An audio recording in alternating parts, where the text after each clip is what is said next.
Nous sommes de retour en studio, vous nous prenez en cours, vous faites bien. Nous ne le répéterons jamais assez. Cette matinale qui va nous mener jusqu'à 8 heures. Le moment est arrivé pour nous de recevoir M. Soumaro Ben Nfali. Alors, il n'est pas un consultant, il est une personne, c'est-à-dire il est le président de la Fédération ivoirienne des consommateurs, le Réveil, la FICR, et il vient nous parler en fait de la présence de thon avarié sur le marché. En tout cas, c'était la rumeur qui circulait. Monsieur, bonjour.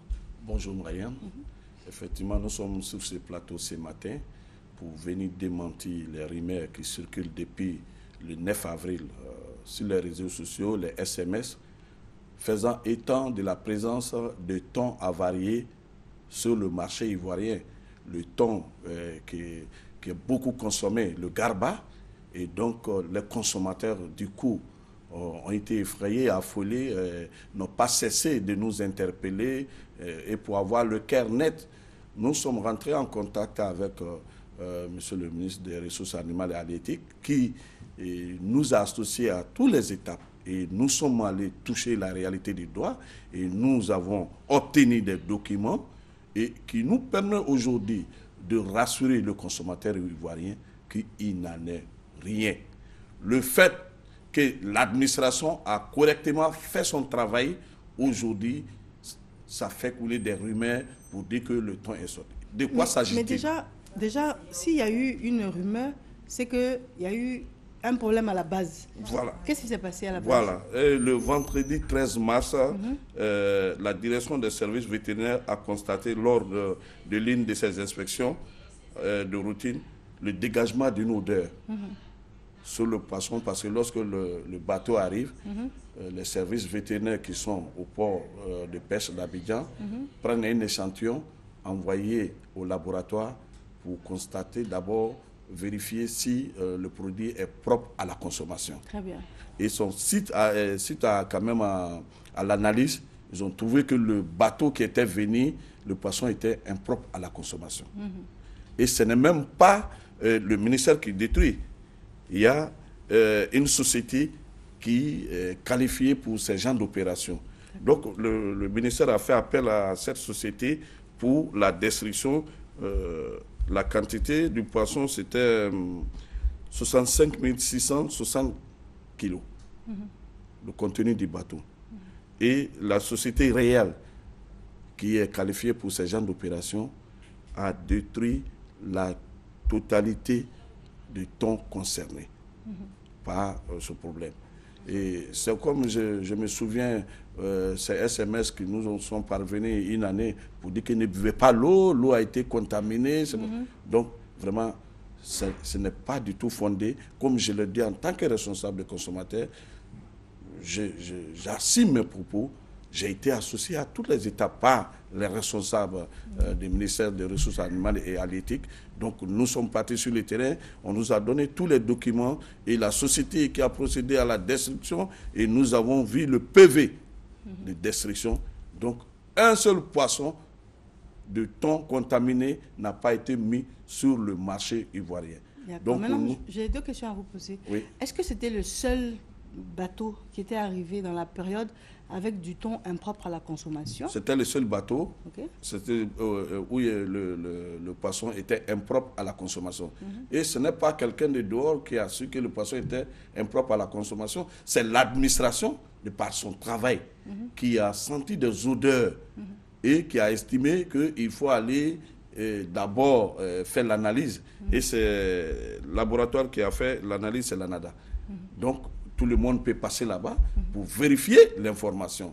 Et donc, quand ils ont trouvé que c'était impropre à la consommation, ce n'est pas la première fois. Chaque fois que l'administration constate qu'un produit est impropre à la consommation, mais pour ne pas quand même effrayer la population, peut-être que ce n'est pas médiatisé, mais nous, en tant que responsables de consommateurs, nous sommes régulièrement associés à ce genre d'opérations et nous procédons à la destruction de ces produits. Maintenant, la deuxième question. Souvent, on a l'impression que lorsque c'est officiellement détruit, certaines personnes arrivent à récupérer des résidus. Et en plus, le thon, dès l'instant où, pour faire le garba, par définition, il y a une manière de faire, on a l'impression qu'on peut masquer les odeurs, tout ça. Quelle garantie est-ce que l'on a que le stock a été détruit jusqu'à ce qu'on ne puisse plus le récupérer pour faire autre chose. Et c'est pour cela que c'est confié à une société. Sinon, on aurait pu payer du carburant, les verser dessus et puis brûler. Mais la société réelle est qualifiée à la matière. Une fois qu'elle finit la destruction, on ne peut plus rien récupérer pour mettre sur le marché. C'est pour brûler? Quand on dit détruire, c'est brûler? Oui, c'est-à-dire qu'ils ont des produits qu'ils mettent dessus. D'accord. Ils ont des produits qu'ils mettent sur le poisson et puis bon, c'est complètement détruit. Et comme vous l'avez dit, et pour ne pas peut-être qu'on récupère quelque chose qui ne peut même pas être récupéré, ça n'a pas été médiatisé, la destruction. Et c'est pas là, voilà, ça n'a pas été médiatisé et ils n'ont pas l'habitude même de médiatiser cette destruction-là. Dès que c'est constaté, et le propriétaire de la marchandise est là, il peut prendre des avocats, il peut prendre des huissiers, et c'est en leur présence qu'on procède à la destruction de la totalité des produits concernés. Donc vous nous rassurez, en Côte d'Ivoire, il n'y a pas de Il n'y a pas eu de thon avarié sur le marché. Il ne s'agit que des petits règlements de compte entre les opérateurs économiques. Donc vraiment, il n'y a pas eu de thon avarié sur le marché. Je peux rassurer les consommateurs. Et j'ai même reçu moi-même un SMS pour dire que la Direction générale des ports autonomes a laissé des thons avariés. Le port gère l'espace, le port ne gère pas la qualité des marchandises qui sortent du port. Donc il y a un service qui est là, Psychosaf, qui fait son travail correctement, et donc nous faisons confiance à notre administration, ceux qui sont là, ils ont bien fait leur travail. Également confiance à notre administration, parce que ces jours-ci, on a entendu officiellement dire qu'il y avait des problèmes avec les poulets qui viennent du Burkina. Oui. Donc les frontières, la porosité entre la Côte d'Ivoire et le Burkina en ce qui concerne l'importation de volailles a été totalement interrompue. Et donc là, on a vu que les autorités ont pris les devants pour informer même les populations. Ce ne sont pas des rumeurs. Et je vous informe qu'à Felkessé-Dougou, il y a 200 pentades qui ont été saisies par les services du ministère des Ressources animales et brûlé sur place à Felkessé-Dougou lorsque la mesure est entrée en vigueur. Et demain matin même, mercredi, nous avons une réunion sur le dossier grippe aviaire pour voir comment nous pouvons gérer. Vous savez, nos frontières ne sont pas totalement... les frontières n'existent que de nom entre nous et puis de certains pays voisins. Et donc, nous allons prendre des dispositions pour que vraiment grippe aviaire ne rentre pas en Côte d'Ivoire, pour que les consommateurs puissent continuer à manger le poulet sans problème.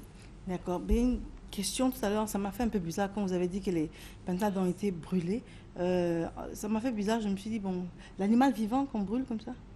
Ah oui, mais puisque les autorités ont décidé que ça ne doit pas venir du Burkina, on dit entre le Burkina et la Côte d'Ivoire, il ne faut plus importer. Non, je suis d'accord, bien sûr, il faut sauver les populations, c'est normal. Mais la manière de tuer l'animal, en fait. Ah oui, mais on n'a pas de choix. On a préféré, moi, je préfère qu'on puisse sauver des vies humaines que ces animaux-là. Donc, j'ai applaudi quand même les services qui sont à la frontière, qui ont en charge du contrôle, et fait appliquer cette décision. Je les applaudis. Et ça fait qu'aujourd'hui, quand les nouvelles sont parties, nous sommes représentés à Ferké, ça fait qu'aujourd'hui, les gens ne prennent plus les risques de rentrer avec les poulets pentades en Côte d'Ivoire. En Côte d'Ivoire, voilà. D'accord. Parce que là aussi, il y a eu quelques rumeurs où on dit qu'il vaut mieux maintenant acheter en supermarché. Il ne faut plus acheter au marché parce qu'on ne sait jamais. Non, je vous dis que vraiment les dispositions sont prises. Nous sommes avec les autorités. Je demande aux Ivoiriens de continuer à manger le poulet. Il n'y a pas. Nous avons une information. Un pays voisin est atteint par le virus qui n'est pas encore entré en Côte d'Ivoire, mais pour éviter que ça arrive chez nous, des dispositions ont été prises. Je pense qu'il ne faut pas affoler la population. Il faut continuer à manger. Si ça arrive ici, il n'y aura pas de. On ne va pas cacher.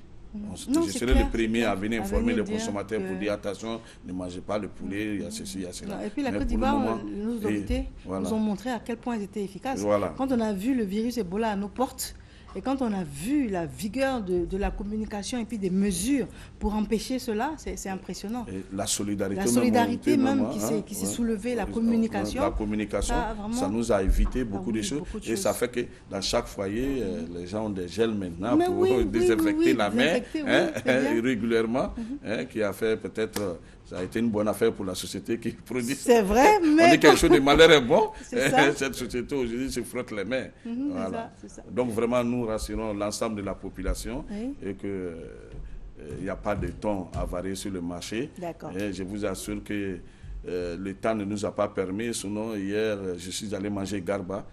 C'était pour montrer à l'ensemble. Il fallait nous ramener les images.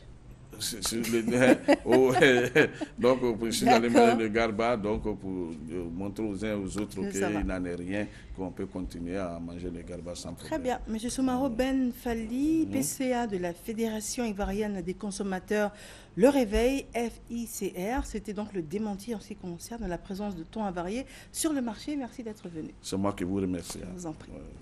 Nous allons poursuivre avec M. Yaouncho, qui est notre expert consultant en sécurité informatique, et reconnaître les arnaques sur Internet sera le thème. Mais juste avant, nous avons une transition et c'est ce fameux et puis cette réussite en ce qui concerne le festival des reggae Abi. Donc, à tout de suite. Pour la première édition du Festival international de reggae d'Abidjan, des personnalités exceptionnelles issues d'univers différents se sont réunies autour d'une même cause.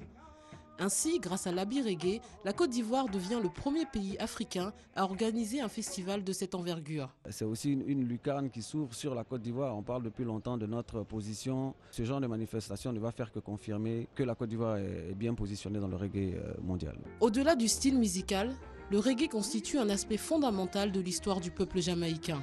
C'est une occasion unique de mettre la lumière sur l'histoire et la culture des Rastafariens.